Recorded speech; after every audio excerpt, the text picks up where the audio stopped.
Welcome to the CISSP Cyber Training Podcast, where we provide you the training and tools you need to pass the CISSP exam the first time. Hi, my name is Sean Gerber, and I'm your host for this action-packed, informative podcast. Join me each week as I provide the information you need to pass the CISSP exam and grow your cybersecurity knowledge. All right, let's get started. Hey, all, Sean Gerber with CISSP Cyber Training, and I hope that you all are having a great day today. Today is an amazing day here in the United States. Actually, the weather today has been beautiful. It's been gorgeous. The temperature's dropped off, so it's not like melting your face off. So things are amazing. I'm so excited about this. The fall's coming, and yeah, it's great. My brother just actually sent me pictures. He is in Innsbruck, Austria. Yeah, it's pretty amazing. So if you're over in Innsbruck, yeah, your country and your area is beautiful. Very, very pretty. But needless to say, you aren't here to talk about Innsbruck, Austria. You are here to talk about CISSP cyber training stuff, right? Yes, you are. And today we're going to be talking about the cloud. So this is probably one of the areas that has a lot of questions around because a lot of people don't necessarily deal with it. The standard VPN type communications and contacts and all of that type of data is well used and well understood. But as we get into the cloud, it is a new area, relatively speaking. And it's been around for quite a while, obviously, but it is in relationship to the normal networking stuff that you all deal with. It is relatively new. So we're going to get into some of these questions as it relates to, we'll actually first going to go over the cloud, and then next episode will be over some of the questions you may anticipate seeing on the CISSP exam. But we're just going to kind of touch on what are some key components that you need to know as it relates to the cloud. Now, this is domain 4 is what you'll be focused on. And the title of this obviously is Cloud Infrastructure in Network Components. And we're going to kind of go into the various components that are tied with the cloud. Okay, so let's get started. So as we're talking about the cloud service, there are some various models and the networking pieces that we have kind of brushed or talked about here on CISSP Cyber Training a couple of times, and they become a very important factor in the cloud. Now, when you take what you do from a networking standpoint in your day-to-day activities from a standard network, right? Your ACLs, which is your access control lists, your firewalls, your network switching, all of those pieces, they will transmit or transpose themselves to the cloud. Now, they may have some different terms that go with them, but in reality, they're very similar concepts because all you're really doing, if you kind of put your brain around this, and many of you may be much smarter on this than I am, but the aspect that comes into the cloud is you're just taking your data center that you would have at your business or at your location, and you're moving it to a third party. So the same concepts that you would have in your own networking data center, you have now within this various third parties data center. The differences is that they've had to come with a standard nomenclature on how can you manage these remote systems. And that's really the main difference, is that you're developing a way to work with remote systems that are more or less doing the same thing you would do within your own data center at your location. And you're just basically taking the cost that you had from your own place and migrating that out to the cloud, out to a location in a third party. Now, the positives that come with this, obviously cost can be a driver and it can go down. However, in my experience with dealing with the cloud, the cost really is kind of a wash at this point. And what does that mean? It means the cost that you would just typically save by moving to a third party that's in a different location, that's the initial savings. But as you add more functionality to this environment, then your costs start to increase. And as your costs increase, what I've found is a fully deployed third party system, such as an AWS or Azure, is going to be very cost competitive to what you would have on your on-prem environment. So you're going to pay about the same. However, the difference is that you now have much more flexibility with the software to be able to do things that you really probably wouldn't do on-prem without having to, one, buy expensive software, or two, you just may not be able to get that opportunity. So it's really changed the way you can operate with this third-party data center. However, the downside on that, though, is you need people that are smart enough, that have got the experience, that can go and configure this third party this environment, this cloud environment, in a way that will be useful. That's another issue that I've noticed. I've worked with some local churches on the various types of security, and there's one company out there that does media for basically they spread out how they spread the gospel. They use it in a media format. So there's a format that they have a cloud environment, they have a third-party environment, and then these basically churches can upload content. This content can be available. And the reason I tell you all that is because they're looking for a cloud engineer to help them with their overall setup. And this cloud engineer is an AWS cloud engineer.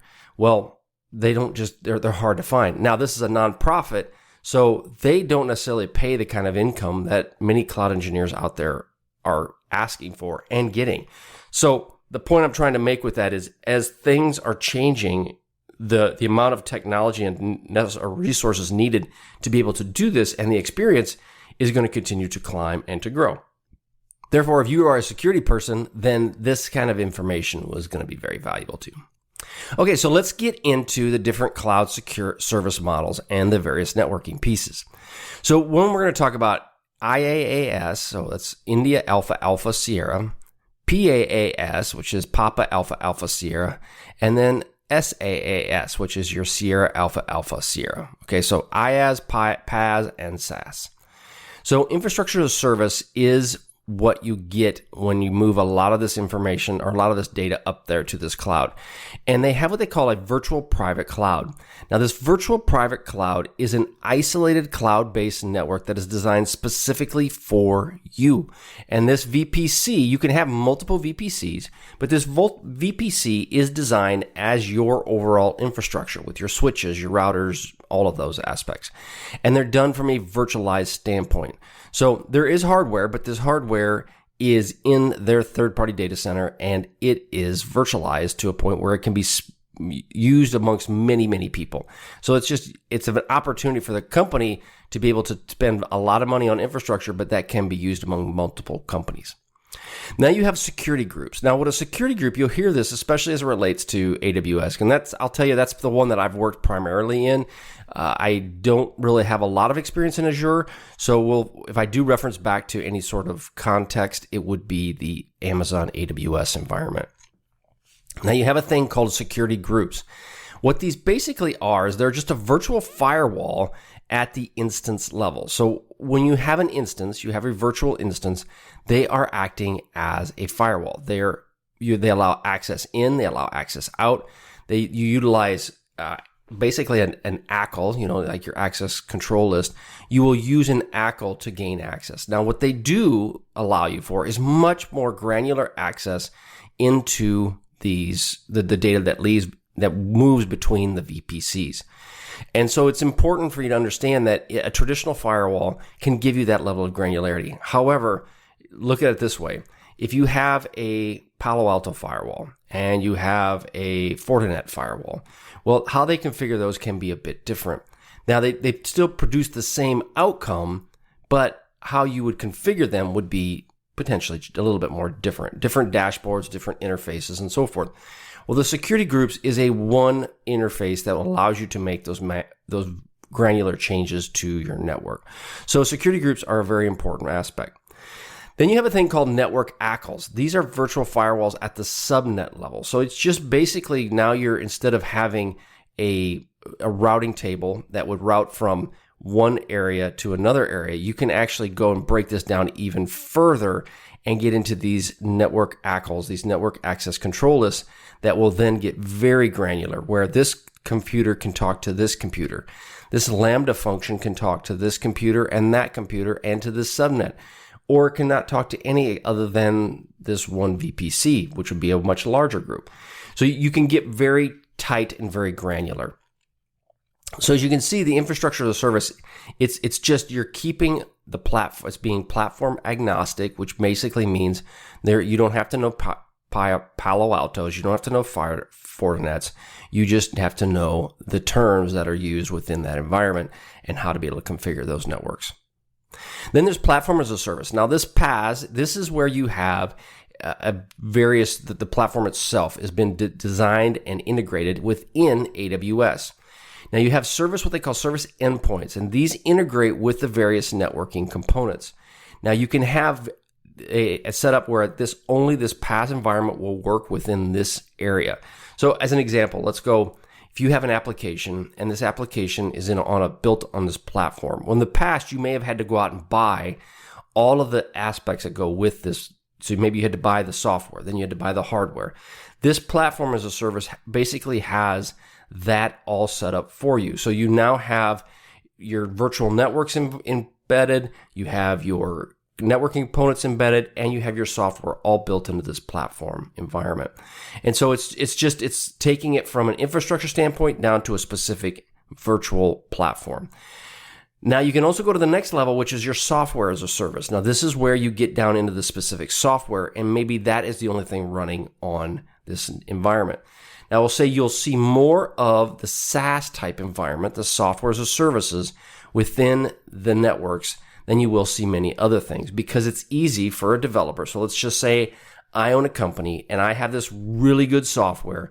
Well, in the past, I would develop it on brand new servers, and then I would host it in the cloud, and then you would come to my server, you would be able to access it, and you would do whatever you do. And you come to the server, my software's on top. Now I just take that software, and instead of putting it on my own environment and on my own server, I now put that software in an AWS or Azure environment. And so now you have access to all the software you need.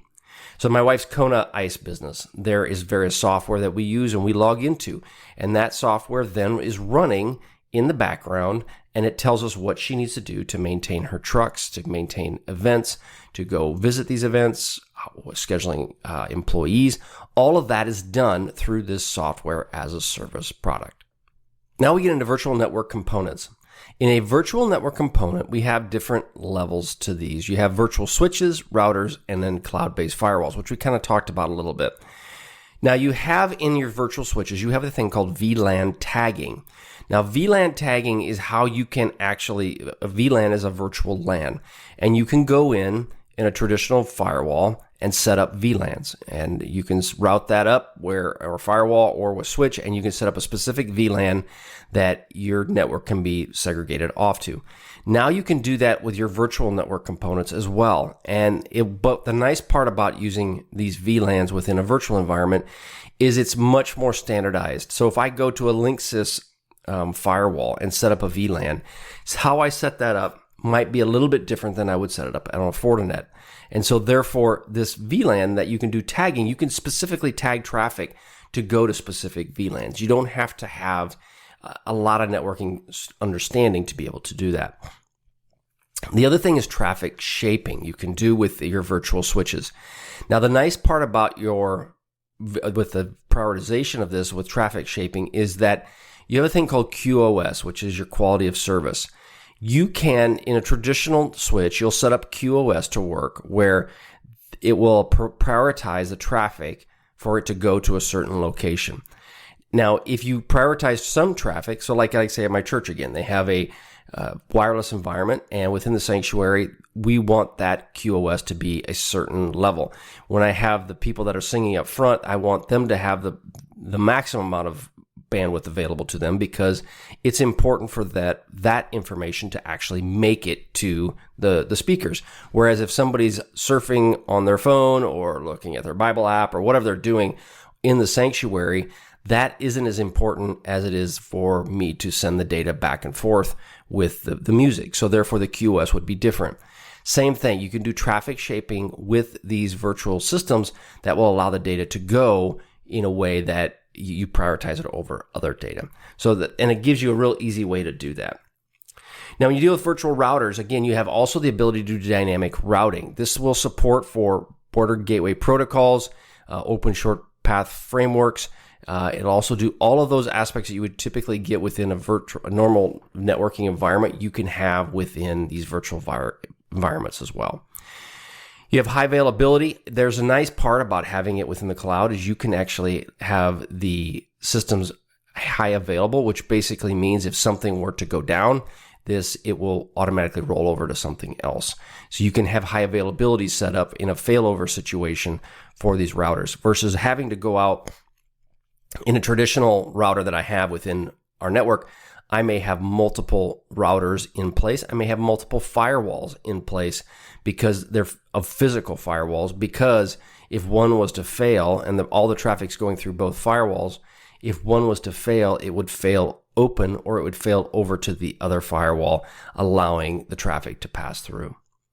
Another one is cloud-based firewalls. They have various states. We have a stateful and a stateless firewalls. Those are all available to you in the cloud, and there's virtual implementation on how you would put those together.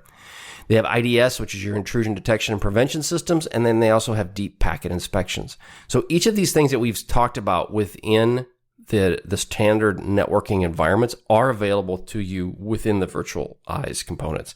So all of that's out there, and it makes it really nice. So I'd highly recommend that you go out and you test it, play around with it, see what you can do. Now, when it comes to AWS, I do have some of my students are actually in college. You can, when I was teaching college at our local university, as a student, you can sign up for $100 of free credits with AWS. Now, we used it within the IoT core environment, but you can use it in other pieces of AWS as well. So I'd highly recommend you go out and just play with it, go use it, see what you can do. But the key on this though is, and it's very inexpensive. Just don't forget about what you did, because you will have a bill at the end of the month. You can do a lot with $100 because most of these systems, when you set them up, it's all based on the amount of traffic that goes through them. And if you have very little traffic, you probably will never go through the $100 of free credit that they actually give you. Another area that you're going to see in the cloud that you talk about is a cloud access security brokers. Now, these CASBs, which you typically are talked about, CASB, Charlie Alpha Sierra Bravo, these CASBs are designed as a security broker that you can log into, and they give you a lot of capability just for what they can do. Another thing I forgot to mention is if you are listening to this or if you are watching it, you'll be able to see these video will be put on YouTube. It's also on CISSP Cyber Training, as well as some of the content that I'm talking about here. It's actually in a document form, so you can kind of look at that as well. But the cloud access security brokers, they are set up in a couple different ways, and they have API-based and they have proxy-based CASBs. Now, they really kind of comes down to is how does it fit within your network? An API-based CASB will allow any APIs to connect into it and be able to feed data, and then you'll be able to log into and see how that environment is working. Your proxy-based CASB is working from a proxy standpoint where now it's a proxy of your network. It's incorporated within your network, and now the data that is typically on-prem is now going to this proxy CASB. The nice part about the CASBs, and we'll get into those in a little bit, they give you this security appliance and the security dashboards that you typically wouldn't have unless you have invested in a very expensive product such as ArcSight or Splunk, something along those lines. It gives you that ability to turn knobs, flip switches, and to really truly understand the security posture of your environment. Another thing around CASBs that they can do is they can provide you data loss prevention, and it can scan the data before it leaves your network. So that's an important factor in this. I would say, I'm just going to point fingers at myself completely. There are ways that I'm not using CASBs as much as I should. And as I talk about this, I realize, oh yeah, you know what? I could probably use this in other ways within my own organization. So there's different aspects to think about as it relates to these tools. And you can use all of these tools like a Swiss Army knife, which basically means you flip open one blade and you have a blade. You flip over another part of the Swiss Army knife and you have a corkscrew. You flip over another one, you have a scissors. The point is that there's a lot of things you can do with these various tools. The key is one, doing the research and then truly understanding what the tool can give you. And I'd say that's probably one of the biggest challenges us security folks have, is understanding what each of these tools can do and how we can utilize them in a way that's effective and cost effective and reduces the risk for our organization. The other thing that CASBs can do is provide tokenization, which basically means if you're dealing with GDPR, you have to remove the sensitive data before you share that sensitive data with people. Well, the CASB can remove that or substitute that sensitive data before it's in transit. So it does give you the ability to anonymize data before it goes or leaves an environment. So it's a really great tool and a great capability that it has. Now, when we get into cloud storage, there's different types of storage within the cloud that you are going to be exposed to. You have object storage, you have block storage, and you have file storage. So your object storage, this is where you can have data replication. And this data can be copied across the network and across regions. It can also be copied across VPCs themselves. So it's the same type of situation you would run into on your on-prem network, but it can be done on a virtualized environment. You also have the ability to do data transmission with secure protocols such as HTTPS and SFTP. Now, we deal with HTTPS. You all have dealt with that from your web browsing. And SFTP is your secure file transport protocol.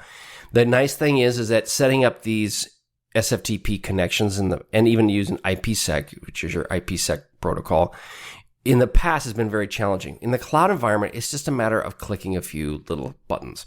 It can be overwhelming on how to do it, but once you figure it out, it can be very, very intuitive and very easy. But it makes it much more capable, much more easy to be able to turn these kind of protocols on, where in the past, I would have to call a network engineer to make that IPsec connection between two systems. Now I can do it myself through the cloud. When you're dealing with block storage, there is the same type of thing you would do with your network, is you can attach and detach these different block storages to your virtual environment. And you can get these, you can basically say, I have a server, I want to add block storage to it, and it's a matter of just a few clicks and you have that already set up. Now, obviously the cost, it's not free, so the more storage you provide, the more it will cost you. But it is a very easy process by which you can add storage to these systems. You also can add volume encryption much quicker than a standard encryption on a database. So as an example, if you use encryption on a SQL environment, you can do this, but I have to rely on the database engineers, like we talked about before, to be able to enable that for me. I can't just go do it.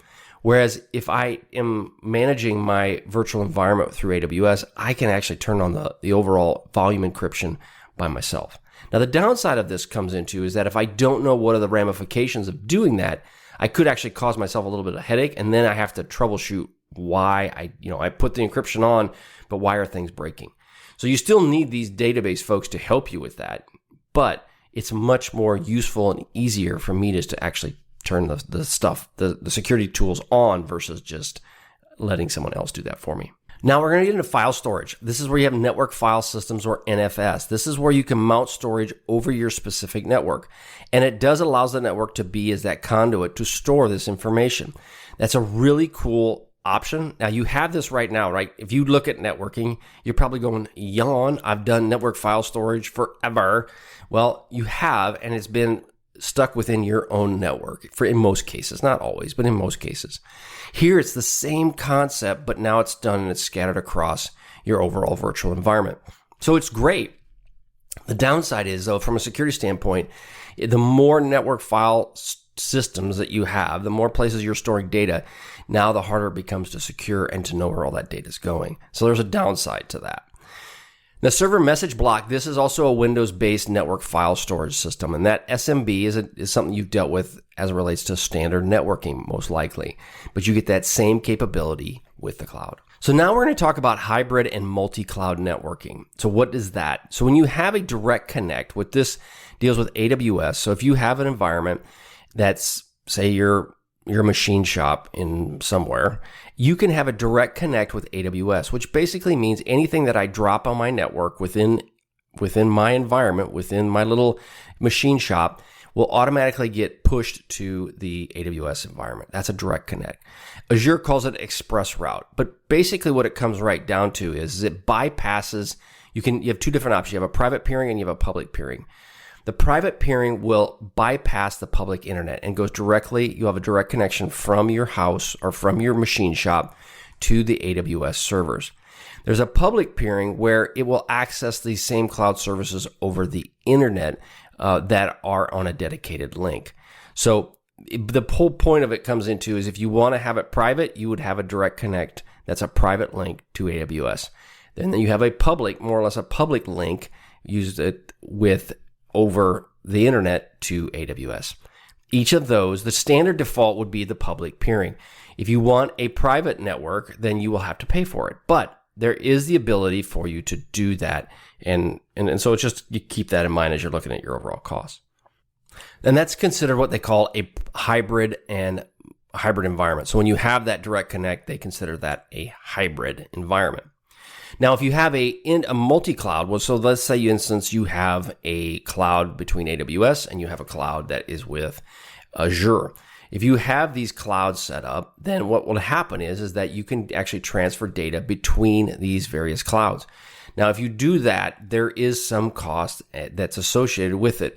And there's some optimization techniques that you will have to occur to do that. That isn't as simple as I want to connect my AWS environment to my Azure environment, and if they talk the same, they go, everything's the same, giddy up. No, relatively speaking, it is relatively easy to connect the two. However, there are some costs that can be associated, and there's some potential optimizations that you would need to take care of and put in place to make that happen. But again, bottom line is it's not as difficult as it may seem to be, but there will be some aspects you'll have to work through. Now, when we deal with cloud network security, there is a different kinds of models that we'll talk about. There's a cloud network security model, which is a shared responsibility model. And this is where the cloud provider shares the same responsibility. You have network infrastructure, it gives you basic security controls, etc. And that the cool part about the shared responsibility model, I can't speak, sorry, is the fact that you push it off to the cloud. So if you have a situation where the cloud has to provide all of these aspects, your infrastructure, your security controls, and so forth, that is what the expectations are, and that is what they are supposed to do. When you're dealing with the customer's responsibility around this may be the fact that you are responsible to put in encryption. You're responsible to put in IAM, or identity and access management. That is your responsibility. The cloud doesn't, the AWS provider of the world, right? They are not responsible for that information. Now, they may provide that for you and they may be able to help you set it up. But if you don't want it, they're not going to put it in place for you just because of the added complexity and cost that goes with it. So it's important for you to understand what is the cloud's responsibility and what is the infrastructure or the company's responsibility. So as you're looking at these questions for the CISSP, think about that. And you want to make sure that you understand the differences between what is AWS's responsibility and Azure and what is your responsibility as the person deploying it. Another thing to think about is a cloud security posture management.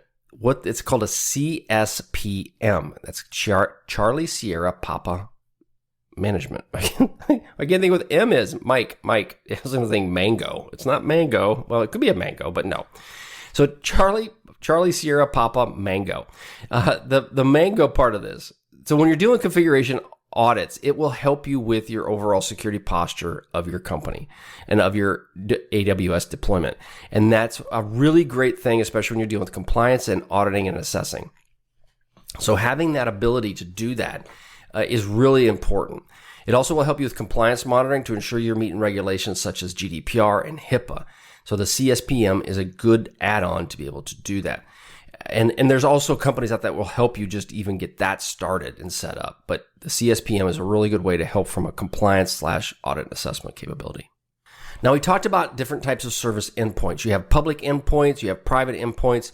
So when you're dealing with an endpoint, what a public endpoint is, this allows you to access data over the internet. Now, it's the basics of public services and how they are potentially accessed. Now, the problem when you're dealing with a public endpoint is that there are risks associated with them. You have man-in-the-middle attacks that could be a potential risk that you may have to deal with. So it's important for you to understand any sort of endpoint that you put out on the internet, you ensure that if it has to be a public endpoint, the same kind of issues you come into when you have a web application or some sort of web application service of some kind, you would have people have access to it through the public internet. So it's just important for you to understand if you're putting an endpoint out there, a public endpoint, what exactly is it and what are you exposing? Private endpoints, these are basically internal network access. These are accessible through your VPC. The good thing about this is they are available internally to your network and they are relatively secure. The bad part is they're not available to the world. So you have to decide, is the private endpoint something I want, or is it a public endpoint that I want? The private endpoint are secure, and those are aspects that you will want to determine. If my data is staying within my network and my data is to communicate with the cloud, then that system would be staying inside. And so therefore it would be private. But if I have individuals that are accessing this data from around the globe, then I would want to consider a public endpoint. Okay, so how do service endpoints work? So when we're dealing with endpoints, these service endpoints are endpoints that are actually communicating, providing services for you. Now, the service endpoint, if you have with packet flow and you have data that's moving to and from a routed endpoint, that will have the source and destination that's tied to it. It's the same as you deal with any sort of IP, other IP networking, is that you have a source and you have a destination, and then you have the data that's transmitted between those two destinations, between those 2 points. You also have routing tables, which will provide you a static and dynamic routing. And these endpoints, you can configure this routing to be very similar to you would be able to do on a firewall. The point of this is that each of these will affect the overall routing table. So you could, like I said, you can get very granular so that these two systems, these two endpoints can talk to each other. And maybe that's a static route where this is a specific IP address to another specific IP address. And only those two can communicate. Or you can get very Gucci and have dynamic routing in place where one device, one endpoint can talk to many, or can talk to whatever endpoints actually pop up. You get into this especially when you're dealing with IoT, which is your Internet of Things. That can get really complex if you start getting into granular routing tables. And you can make your IoT environment extremely tight, but it does take a lot of management to be able to do that. And so the same thing with this. Any endpoint that you work with, you can get very granular with it, or you can make it much more open and broad. You just have to decide how much level of risk are you willing to accept when you do that. You also can get DNS resolution through the service endpoints. You can provide custom DNS names, which is your domain name service, and these names can be mapped to specific service endpoints themselves. So you can have a DNS name that's set up for Sean.Gerber at Sean@Sean.com, whatever you want to say. And that service could be, you make a service name, scratch your nose at Sean.Gerber.com. And that scratch your nose will actually, when you hit that, will run a Lambda function or run something on a specific endpoint. So you can get very customized with your DNS names. And again, these are things that you could typically do in your normal networking environment, but I have to bring in a plethora of people to help me do that. So you can configure all of this on your own. So I'm going to give you just one use case around a public service endpoint and how that would work within a cloud database. And this can happen. You have a public service endpoint that's out there accessing a cloud database from any specific location. So how would this set up? You have your initial setup, and your public endpoint would be set up for an AWS RDS instance. So what that means is your AWS RDS, that's Romeo Delta Sierra, is your relational database service. And it's the same as your SQL, MySQL. It's just a database environment. So you'd set up a public endpoint specifically to tie into this RDS environment. And then you'd set up your DNS resolution would be a setup specifically for this public endpoint, such as mydb-instance.12345678910, whatever you want to, whatever, .us.east. .1.rds.aws. Blah, blah, blah. It's a big, long instance. If you go check out my site, you'll be able to see this specific use case called out intentionally. And the point of it is, though, is you find that DNS name. Now, that DNS name is specifically designed for that RDS endpoint. Now, from a configuration standpoint, you would then set up firewall rules. I can't say that. Firewall rules to allow incoming traffic from specific IP addresses or IP address names. And only those would be allowed to access that specific cloud database. Then accessing that database, the user of the application would then access the database by connecting to the public endpoint DNS. So they'd have the DNS, they know the name. They don't know the IP address, but they know the name. And they would connect to that. And then once they connect to that, that would automatically point them to that cloud environment. And that's where the internet traffic goes through your AWS network and the firewall before reaching the RDS instance. So it's about a 5-step process. And it's relatively easy to do. So the great part about this is you can do this as your own. Now, as a security professional, you're going, what am I supposed to know with all of this? The bottom line with this is that you need to understand how it works. Do you need to understand the super nuances of it? No, I don't understand all the super nuances of the AWS environment. I will tell you though, that's one of the goals that I have in the rest of my career is really try to understand AWS. I have not dedicated enough time to it, and it's something I want to do more of. And therefore, I would recommend you pick something and go with it. But there's so much training out there available for you today on YouTube and other areas that you can really get smart on it in a way that will help you become more conversational, especially if your network people are starting to put this in place. When you deal with security for AWS, there's a lot of different areas that you can have access to. And what will end up happening is we're just going to focus on a couple just for this podcast and for this video. One is identifying identity and access management. And this is based on role-based access controls. And role-based access controls are how permissions are set specifically on the endpoint. So the endpoint may have it where only one certain type of role can access the data, and that's how the roles are set up. You can do this with IAM, and you can configure IAM within your AWS environment, and it's relatively easy. Another one is firewall rules, which we've kind of already talked about today, is as it relates to how do you configure those rules, allowing specific IPs to access these endpoints.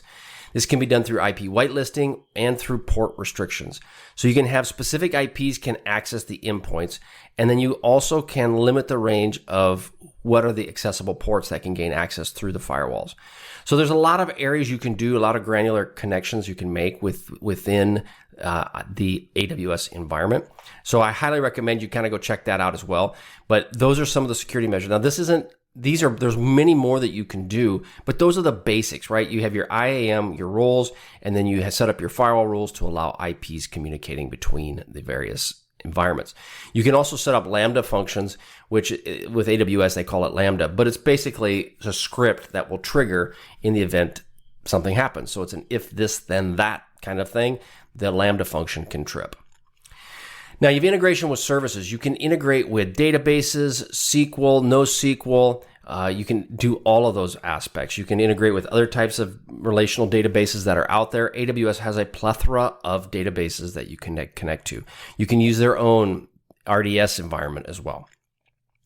They have storage services, which you have object, block, and file storage, which we kind of talked about already. They have APIs. They have the RESTful API. And if you're not familiar with what a RESTful API is, it's basically an API that when anything is posted to that API, it automatically runs. So it's how you can define those APIs. That's the RESTful state. But it also, you can secure them based on how you integrate with your RESTful APIs. I just know enough to be really dangerous with RESTful APIs, just talking to some of my developers. But at the end of the day, there's a lot you can do just from an API standpoint. Now, from a security standpoint, I would say APIs are one of my biggest concerns, and they should be yours as well, just because there's so many ways you can. In the past, you had only certain VPNs and connections into your environment. Now you have all these APIs, you're adding more and more connections into your environment. And in many cases, people don't have good visibility into what is actually coming and going out of their environment. Next one is serverless architecture. You have functional endpoints. These are triggering a serverless function, which basically means a script. It doesn't need a full up server to run this capability. Now, a script is probably a little bit too generic. A script is just a couple kilobytes of data and you run it.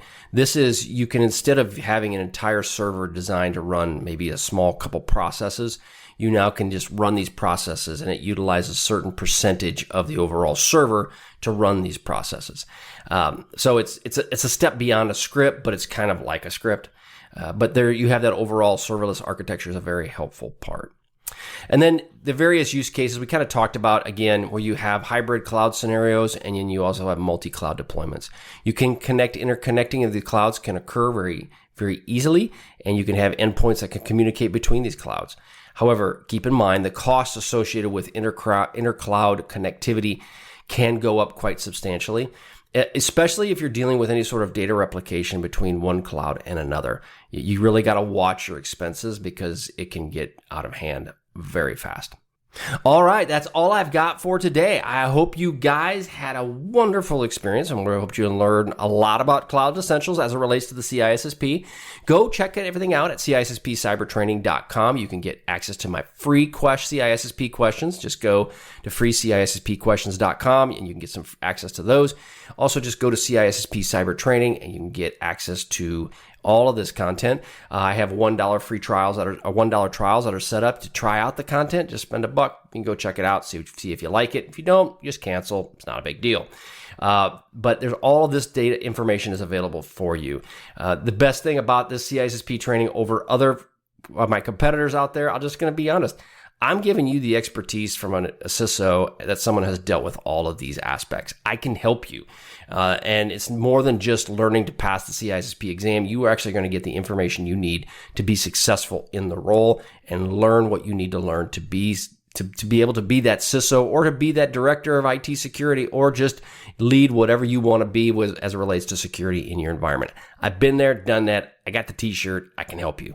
So just check it out, CISSPcybertraining.com, and go and see what we can help you with. All right, we'll catch you on the flip side. See ya. Hey, thanks again for listening today. It's been my pleasure to prep you for the CISSP exam. Are you interested, though, in some free CISSP exam questions?